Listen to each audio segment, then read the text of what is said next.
আদিত্যের হাসিটা মলিন হয়ে গেল। সে তো সংসারের সব চাপ একাই বহন করত।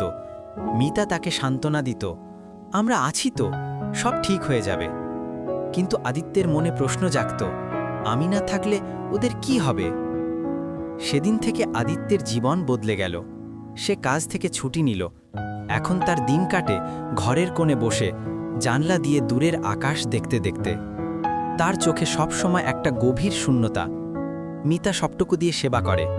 অর্ণা স্কুল থেকে ফিরে বাবার পাশে বসে গল্প করে। কিন্তু আদিত্য জানে তার জীবনের দিনগুলো যেন দ্রুত ফুরিয়ে আসছে। একদিন সকালে অর্ণা তার বাবার কাছে এসে একটা রংবেরঙের ছবি দেখালো। বাবা দেখো, এটা আমাদের বাড়ি, আর এটা তুমি, এটা মা, আর এটা আমি, আমরা সবাই একসাথে। আদিত্য ছবিটা হাতে নিল। তার চোখে জল এসে গেল।